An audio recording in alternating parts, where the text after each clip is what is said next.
올해 벌써 6월 달이 지나가고 있습니다. 절반이 이제 끝이 나고 이제 나머지 반이 남았습니다. 반이 지나갔지만 주님의 약속은 사실은 그 약속의 성취는 더 가까운 것이죠. 우리 믿음으로 다시 한번 서로 고백하겠습니다. 내게로 돌아올 것입니다. 아멘. 주의 약속대로 이루어질 것입니다. 자, 우리 하나님의 큰 말씀 받도록 하겠습니다. 시편 82편 오늘 묵상하려고 합니다. 시편 82편은 1절에서 8절까지 되어 있는 시인데요. 먼저 1절, 2절 읽고 시작하도록 하겠습니다. 하나님은 신들의 모임 가운데에 서시며 하나님은 그들 가운데에서 재판하시느니라. 2절 읽겠습니다. 시작. 너희가 불공평한 판단을 하며 악인의 낫 보기를 언제까지 하려느냐. 자, 시편 82편은 좀 특이한 시인데요. 1절에 보니까 하나님이 신들의 모임 가운데 서셨다. 하나님이 신들의 모임 가운데서 재판하신다, 이런 구절이 나옵니다. 그러니까 하나님도 있지만 나머지 사람들이 있는데 그들도 신이다라고 부르는 좀 되게 특별한 구절이죠. 그래서 이 구절만 떼놓고 이단들은 이렇게 이야기합니다. 마지막이 되면 내가 신이 될 거다. 그러니까 하나님처럼 신이 될 거다. 봐라, 여기도 그렇게 돼 있잖아. 하나님은 신들의 모임 가운데 서신다. 그러니까 내가 신이 된다, 이렇게 가르칩니다. 이건 신인합일설이라고 이야기하는데요. 마지막이 되면 내가 하나님 된다는 겁니다. 이 마귀가 에덴 동산에 갔을 때부터 한 속임수이죠. 그러니까 이단이 왜 매력이 있냐고 하면 교만을 합리화해 주기 때문입니다. 난 신될 사람이야. 나 하나님이야. 이걸 합리화시켜 주기 때문에 굉장히 매력이 있죠. 드러내놓고 교만을 자기들 시키는 대로만 하면 교만해도 되는 존재 만들기 때문에 매력이 있는 것입니다. 전혀 그런 뜻이 아닙니다. 성경을 해석하는 제일 좋은 방법은 1절부터 8절까지 그 전체를 통해서 보는데요. 그럼 자기가 신들이라고 했는데 밑에 보면 책망받고 심판받고 멸망당하는 이야기들 나오는데, 그래 그게 자기들 나 신이야 이거하고 전혀 상관이 없잖아요. 여기서 말하는 신들이란 누구를 이야기하냐면 재판장들을 이야기합니다. 판사, 검사, 변호사 같은 재판하는 사람들을 이야기합니다. 하나님이 재판하는 사람들의 모임 가운데 서시고 법조인 모임 가운데 서시고 하나님께서 그들 가운데서, 그들은 하는 일이 재판인데 하나님이 그들을 재판하신다, 이런 내용입니다. 왜 그런지 일단 조금 좀 정리를 해보겠습니다.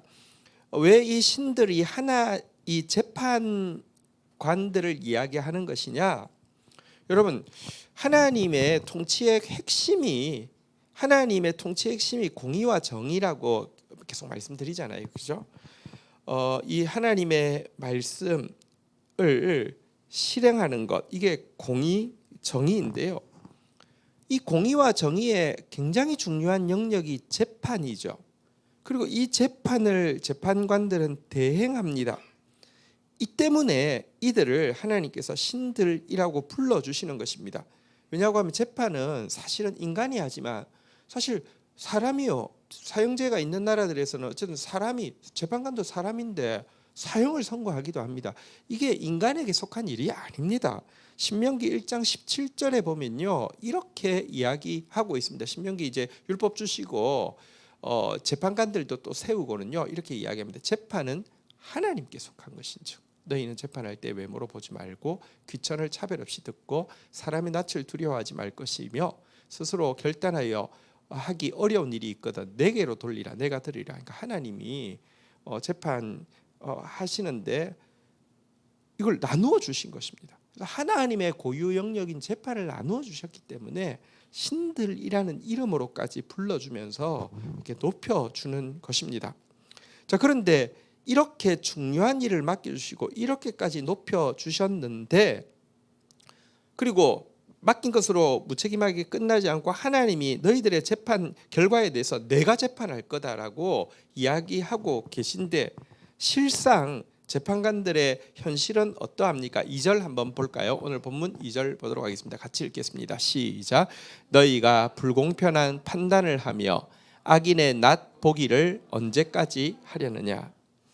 하지만 현실에서는요, 재판이 이렇게 중요한 것임에도 불구하고 공정한 재판, 공의와 정의가 이루어지는 재판 잘 보기가 힘들어집니다. 그래서 하나님께서 그들을 책망하고 계시죠.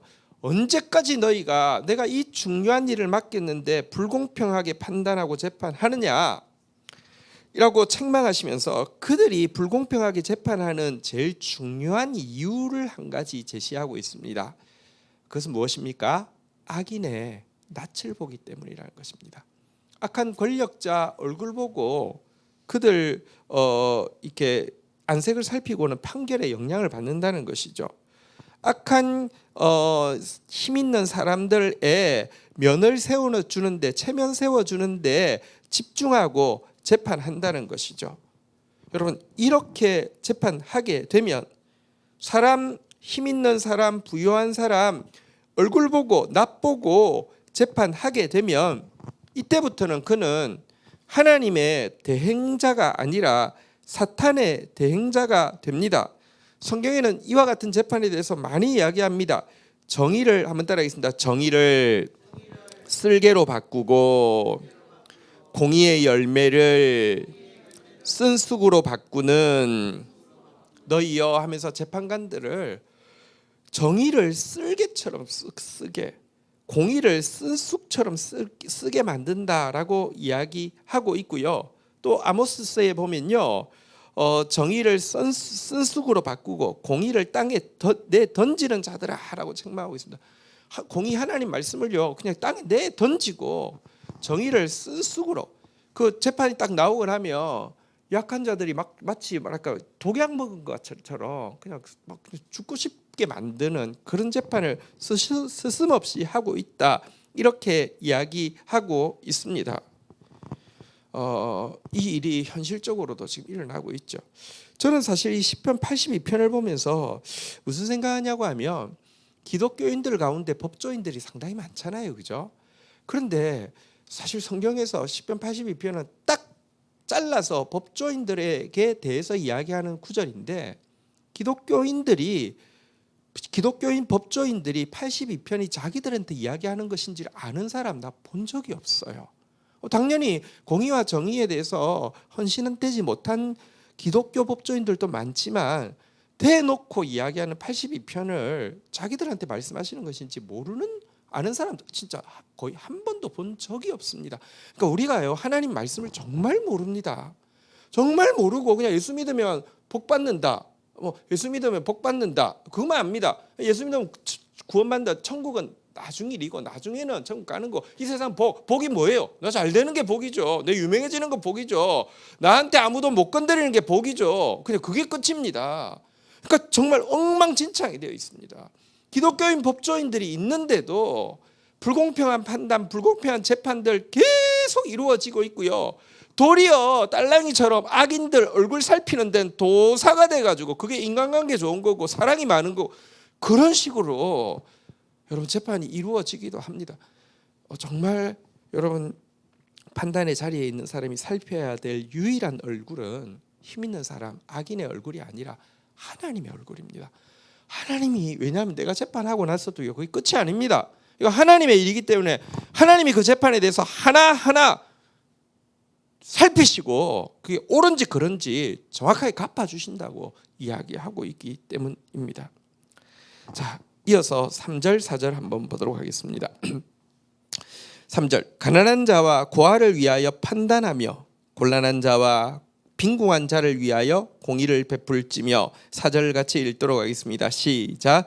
가난한 자와 궁핍한 자를 구원하여 악인의 손에서 건질지니라 하시는도다.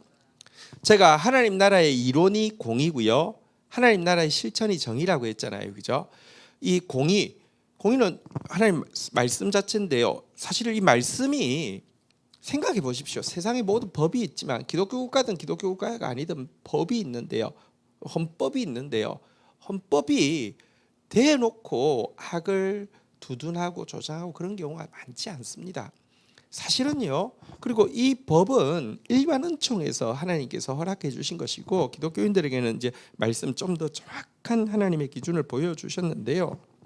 그런데 여러분 이 법이 시행되어질 때, 다시 말하면 이론이 실천이 되어질 때, 정의가 이루어질 때, 구체적으로 정의가 이루어질 때 어떤 일이 일어나느냐. 3절에 보면 보십시오. 사람들이 나오는데 한번 따라하겠습니다. 가난한 자, 고아, 곤란한 자, 빈궁한 자. 4절도 한번 볼까요? 한번 또 보겠습니다. 가난한 자, 궁핍한 자.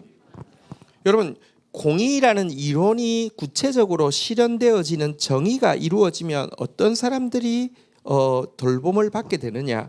가난한 자, 경제적으로 가난한 자, 고아란 관계적으로 사실은 고아나 가부는 관계적으로 약자이죠. 사실은 부모가 없거나 배우자가 없거나, 혹은 또 여기 곤란한 자라는 표현이 있는데요. 곤란한 자란 무엇이냐고 하면 억압당하는 자를 이야기합니다. 억압당하고 착취당하고 이용당하는 사람을 곤란한 자라고 이야기합니다. 계속 성경은요, 정의가 이루어진다는 게 뭐냐, 경제적으로든지 관계적으로든지 사회적으로 어쨌든 이 뭐랄까요, 이용당하고 착취당하고 압제당하거나 가장 변호해 주는 사람이 없는, 고아처럼 변호해 주는 사람, 내 편 없는 사람 어디 있습니까? 과거 시대에는 과부처럼 또 약자가 어디 있습니까? 이런 사람들이나 경제적으로 약한 사람들, 이런 사람들이 재판에 왔을 때 공정한 판단을 받게 되고, 이런 사람들은 힘도 없는데 악인은 힘이 센데, 4절에 보니까 악인의 손에서 건져내 주는 이런 재판이 이루어지는 것, 이것이 정의의 핵심이다라고 이야기하고 있습니다. 가난해도 내가 옳다고 하면, 여러분 고아라도 내 변호사 살 돈이 없다 하더라도, 내가 이용당하고 착취당하고 억압당하는 사람이라 할지라도, 그 사람이 너무너무 무섭게 나를 억압하고 있다 할지라도 재판 앞에만 나아가면 외적인 조건에 상관없이 환대받고, 그리고 내가 옳다고 하면 해방되어져서 그 판결이 딱 나올 때 그것이 기쁜 소식이 되어지는 것, 이게 성경은 정의라고 이야기합니다. 여러분 사실 이제 정권 때마다 막 이제 캐치프레이즈가 있는데, 제가 이제 옛날 이야기로 한번 해보겠습니다. 김영삼 대통령께서 할 때, 그 선거 운동할 때 정의가 강물처럼 공법이 하수처럼, 지금은 이제 공의라고 번역되어 있는데 공의가 하수처럼, 이런 이제 캐치프레이즈를 거셨어요. 그러니까 성경에 그렇게 돼 있다니까요. 사회가 어떻게 돼야 되느냐, 정의가 강물처럼 하수처럼 흐르는 것인데, 근데 그 말은 좋은데 내용이 뭐냐고 하면, 공의, 다시 말하면 여러분 세상 법이라 할지라도 가능하면 하나님의 법에 점점 더 가까워져 가야 하고요. 그 다음에 정의, 그 결과 제일 약한 사람들이, 제일 착취당하기 쉬운 사람들이, 제일 재판에서 불이익을 당하기 쉬운 사람들이 재판에서만큼은 여러분 환대받고 조건에 상관없이 재판에서만큼은 해방되어지게 해주는 것, 이것을 하나님이 정의라고 이야기하고, 이것 행하라고 너희 세웠다라고, 심지어 너희를 신들의 모임의 멤버라고까지 이야기하면서 이것 하라고 성경이 가르치고 있습니다. 여러분 사실 이 바른 재판이 얼마나 중요한 것인지는 성경 전체가 이야기하고 있는데요. 기독교인들이 다시 이야기합니다. 예수 잘 믿으면 복 받는다. 복 받는 거, 학생들은 공부 잘하는 거, 공부 잘해가지고 의대 가든지 법대 가든지 가면 그게 하나님께 영광인 줄 알아요. 아니 그게 아니고, 여러분 의사가 돼서 정말 한 생명을 소중히 여기는 것이고, 재판관이 되면 정말 공의와 정의를 이루는 것인데, 이거는 잘 모르고요. 그냥 공부 잘해서 좋은 학교에 법대 가면은 하나님께 영광 돌린 거라고 생각하고 하나님 복 주셨다고 생각하는데요. 성경 전체가 바른 재판에 대해서 얼마나 강조하는지 모릅니다. 여호사밧 시대에 종교개혁이 일어나고 나서 재판관들을 다시 세우고는 그들에게도 이렇게 이야기하고 있지요.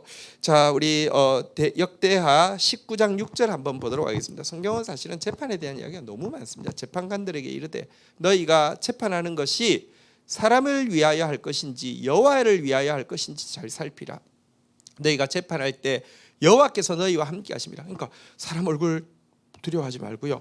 하나님 두려워하라라고 이야기하고 7절 한번 읽어볼까요? 같이 한번 읽도록 하겠습니다. 시작. 그런즉 너희는 여호와를 두려워하는 마음으로 삼가 행하라. 우리의 하나님 여호와께서는 불의함도 없으시고 치우침도 없으시고 뇌물을 받는 일도 없으시니라 하니라. 이 성경 구절을 알고 이렇게 하라고 하나님 나를 세워주셨구나 알고 있는 기독교 법조인들 있을까? 얼마나 될까? 그런데 기독교인이고 법조인인데요, 왜 성경을 읽는데 한 번도 못 봤을까? 설교를 들었는데 한 번도 못 들었을까? 사실 많은 생각이 듭니다. 그런데 또 사실은 이 약한 자를 돌아보는 것이 정의의 핵심이라고 했는데, 그렇다고 해서 그러면 약한 자는 무조건 옳은 사람이고 약한 자 돌아보는 것은, 약한 자 편드는 것은 무조건 바른 행위냐? 전혀 그렇지는 않습니다. 율법의 재판에 대해서 이렇게도 이야기합니다. 출애굽기 23장 3절 한번 볼까요? 같이 한번 읽도록 하겠습니다. 출애굽기 23장 3절 같이 읽겠습니다. 시작. 가난한 자의 송사라고. 가난하다는 이유만으로 두둔하고 이렇게 치우치게 판결하는 게 정의냐? 그렇지 않습니다. 어쨌든 달리 이야기하면 가난한 자가 불이익을 받기가 훨씬 쉽고, 힘 있는 사람이 여러분 뭐 유전 무죄가 되는 게 너무 쉬운 때에 정확하게 하라는 거예요. 편벽되게. 부자라고 무조건 나쁘게 재판해서도 안 되고, 가난한 자라고 무조건 좋게 재판해서도 안 되고, 정확하게 하라는 것이 성경의 가르침입니다. 이렇게 정의를 행하라고 이야기하고 있고요. 그리고 사실은 성령께서 왜 오시느냐? 여러분, 사실 성령께서 왜 오셨을까요? 너무 교회에서 성령 이야기하는데 일상의 삶과 완전히 분리된 성령입니다. 성령은 이상한 짓 하는 걸로 압니다. 성령이 왜 오실까요? 정의와 공의를 이루게 하기 위해서, 특별히 공의라는 이론을 성령이 오시면 정의라는 실천으로 바꾸기 위함이라고 이야기합니다. 예수님은 성령이 왜 오셨는지, 자기에게 왜 임하셨는지에 대해서 누가복음 4장 18절 19절에서 이렇게 이야기하고 있습니다. 누가복음 4장 18절. 주의 성령이 나에게 임하셨으니 이는 가난한 자에게 복음을 전하게 하시려고. 한번 다시 따라하겠습니다. 가난한 자, 고아와 가부, 빈궁한 자, 궁핍한 자, 총체적으로 이제 한마디로 이제 가난한 자라고 이야기하는데요. 또 밑에 설명이 또 나옵니다. 복음을 전하게 하시고 내게 기름을 부으시고 나를 보내서. 한번 따라하겠습니다. 포로된 자, 눈먼 자, 눌린 자. 그러니까 이게 곤란한 자들이잖아요, 그죠? 가난한 자, 곤란한 자, 이런 사람들에게 자유를 주기 위해서, 다시 말하면 해방을 주기 위해서 성령께서 나에게 임하셨다라고 이야기하시면서요, 19절, 이 성령이 나와 함께 하셔서 일하시게 되면요, 한번 따라 같이 읽겠습니다. 시작. 주의 은혜의 해를 전파하게 하려 하심이라 하였더라. 한번 보십시다. 정말 불공정한 판결을 받았고, 이게 아무리 상소를 해도 뒤집어지지 않고 있었는데, 정말 이게 포기해야 되나, 이거 누가 이 억울함을 풀어주나 했는데, 어느 해, 뭐 그 해가 뭐 무슨 일이 일어난지 잘 모르겠는데, 어느 해에 이게요 갑자기 제대로 된 재판이 되고 제대로 된 판결이 나온다고 하면, 이 판결을 받은 사람에게 그 해가 잊어질까요? 그 해가 어떤 해일까요? 은혜의 해라고 이야기하겠죠. 여러분, 이곳 하게 하시려고 성령이 임하셨다라고 이야기하고 있습니다. 어쨌든 그 정도로 기독교에서 정의가 중요한데요, 공의가 중요한데요, 전혀 공의와 정의하고는 상관없는 개인이 구원받고 복받는 기독교로 전락시켜 놓았기 때문에 기독교인들이 많아져도 사회가 전혀 공의로워지지 않고 정의로워지지 않기 때문입니다. 혹은 정의와 공의라는 용어를 써도 실제로는 성경에서 이야기하는 정의와 공의와는 정반대로 가기가 얼마나 쉬운지 기독교인이라고 하면 정확하게 볼 수 있어야 합니다. 자, 이렇게 되자 이렇게 하라고 세우셨는데 실제로는 반대로 가고 있으니까 하나님께서 재판관들에 대해서 심판을 이야기하고 있습니다. 5절 한번 보도록 하겠습니다. 5절 읽겠습니다. 시작. 그들은 알지도 못하고 깨닫지도 못하여 흑암 중에 왕래하니 땅의 모든 터가 흔들리다. 문제는 재판관들이요, 이 하나님의 법인 공의도 알지 못하고 하나님이 그들을 세울 때 행하라고 하신 정의도 행하지 않는, 알지도 못하고 깨닫지도 못합니다. 그리고 흑암 중에 왕래합니다. 그 흑암 중에 왕래한다고 쉽게 말하면 뒷거래 한다는 것이죠. 백사이드에서 뇌물을 받든지 뭐 이제 그 힘 있는 사람한테 한 자리 이제 차지하기로 약속을 받는다든지 흑암 가운데서 이렇게 백거래하고는 재판을 하게 되니까, 한번 따라하겠습니다. 땅의 모든 터가 흔들리는도다. 뭐 재판들이 다 엉망이 되는 겁니다. 옳은 것도 그런 게 됐다가 그런 것도 옳은 게 됐다가 뒤죽박죽이 된다는 것입니다. 그 원칙이 다 사라진다는 것입니다.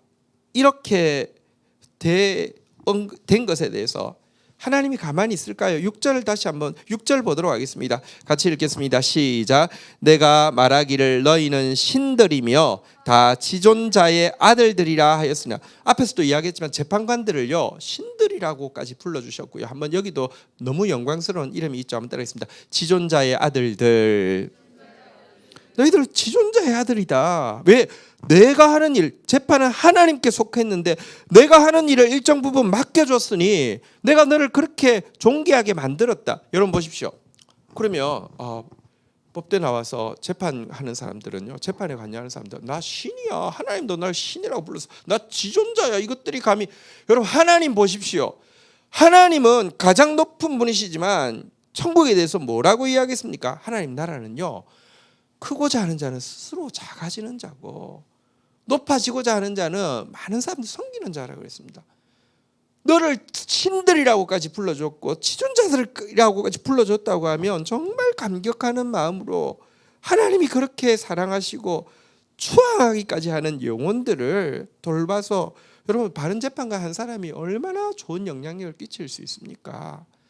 이 일 하라고 했는데 암흑 가운데서 왕래하면서 말씀을 알지도 못하고 정의를 깨닫지도 못하니까 7절 한번 보도록 하겠습니다. 같이 읽겠습니다. 시작. 그러나 너희는 사람처럼 죽으며 고간의 하나같이 넘어지리로다.